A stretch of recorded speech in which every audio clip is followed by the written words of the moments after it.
हमारे शरीर के अंदर ना एक ऐसा गुमनाम हीरो है जो चुपचाप बिना किसी शोर शराबे के 500 से भी ज्यादा काम करता है। और मजे की बात यह है कि हम में से ज्यादातर लोग उसे पूरी तरह से नजरअंदाज कर देते हैं। तो चलिए आज इसी गुमनाम हीरो यानी हमारे लिवर की अनोखी दुनिया को समझते हैं। अच्छा, अगर मैं पूछूं कि हमारे शरीर का असली हीरो कौन है, तो ज्यादातर लोगों के दिमाग में क्या आएगा? दिल या फिर दिमाग, है ना? लेकिन क्या हो अगर मैं ये कहूं कि असली मेहनत तो कोई और ही कर रहा है पर्दे के पीछे से? जी हाँ, 500 से भी ज्यादा। असल में हमारा लिवर हर रोज 500 से ज्यादा अलग अलग काम संभालता है। जरा सोचिए तो, एक अकेला ऑर्गन और 500 से ज्यादा जिम्मेदारियां, ये तो किसी सुपर हीरो से कम नहीं हुआ, है ना? और इसकी सबसे बड़ी सुपर पावर क्या है जानते हैं? इसकी सुपर पावर है रीजेनरेशन। मतलब ये हमारे शरीर का इकलौता, जी हाँ, इकलौता ऐसा अंग है जो खुद को फिर से बना सकता है।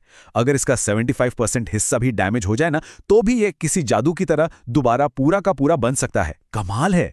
तो चलिए अब ऑफिशियली मिलते हैं अपनी कहानी के इस हीरो से, लिवर। इसे शरीर का वो कमांड सेंटर समझ लीजिए जहां से सारे बड़े बड़े ऑपरेशंस कंट्रोल किए जाते हैं। अब सवाल ये उठता है कि भाई हमारा ये हीरो 2400 घंटे आखिर करता क्या है? मतलब इतने सारे काम हैं कौन से? चलिए इसके कुछ बड़े बड़े कारनामों पर एक नजर डालते हैं। देखिए, लिवर का सबसे बड़ा और सबसे जरूरी काम है डिटॉक्सिफिकेशन। आसान भाषा में कहें तो ये हमारे शरीर का मास्टर फिल्टर है। जब भी हम शराब, प्रोसेस्ड फूड या कोई भी हानिकारक चीज खाते पीते हैं, तो लिवर ही है जो हमारे खून से उस जहर को फिल्टर करके बाहर निकालता है। लेकिन रुकिए, फिल्टरिंग तो बस एक काम है, बस शुरुआत है। ये तो एक मल्टी टैलेंटेड पावर हाउस है। ये हमारे खाने को एनर्जी में बदलता है, फैट्स को पचाने के लिए जरूरी बाइल बनाता है, विटामिन ए, डी, के और आयरन जैसे मिनरल्स का खजाना संभाल कर रखता है, चोट लगने पर खून का थक्का जमाने वाले प्रोटीन बनाता है, और तो और इन्फेक्शन से लड़ने वाली हमारी इम्यून सिस्टम की सेना का एक बहुत अहम सिपाही भी है। मतलब क्या नहीं करता ये? पर देखिए, हर सुपर हीरो की कोई ना कोई कमजोरी होती है ना? तो आइए अब देखते हैं कि वो कौन सी आम चीजें हैं, कौन से विलन्स हैं जो हमारे इस हीरो को कमजोर कर सकते हैं। तो आखिर ऐसी क्या चीज है जो इस हीरो को घुटनों पर ला सकती है? चलिए जानते हैं। लिवर के सबसे बड़े दुश्मनों की लिस्ट में टॉप पर है जरूरत से ज्यादा शराब।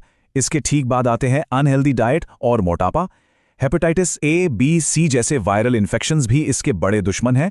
और हाँ, कुछ दवाओं का ज्यादा इस्तेमाल और कुछ जेनेटिक यानी कि आनुवांशिक बीमारियां भी इसके लिए बड़ा खतरा बन सकती हैं। और यहीं पर एक बहुत जरूरी बात समझनी होगी। देखिए, पहले ऐसा माना जाता था कि भाई थोड़ी बहुत शराब तो ठीक है, चलती है। लेकिन अब जो नई रिसर्च आई है वो साफ साफ कहती है शराब की कोई भी मात्रा जरा सी भी लिवर के लिए सेफ नहीं है। ये एक मिथ है। अच्छा, जब लिवर मुश्किल में होता है ना, तो वो मदद के लिए खतरे के संकेत भेजता है। हमें बस उन्हें पहचानना सीखना है। चलिए देखते हैं ये सिग्नल क्या हैं। इन संकेतों को पहचानना बहुत बहुत जरूरी है। देखिए, शुरुआती दौर में लक्षण बहुत मामूली हो सकते हैं, जैसे लगातार थकान महसूस होना, भूख कम लगना या पेट में दर्द और भारीपन। अक्सर लोग इन्हें नजरअंदाज कर देते हैं, लेकिन अगर ऐसा किया गया तो बीमारी बढ़ सकती है। और फिर सामने आते हैं गंभीर लक्षण, जैसे पीलिया यानी जॉन्डिस, जिसमें त्वचा और आंखें पीली हो जाती हैं, गहरे रंग का यूरिन, पैरों में सूजन या फिर हल्की सी चोट लगने पर भी आसानी से खून बहना। तो ठीक है, खतरों की बात हो गई।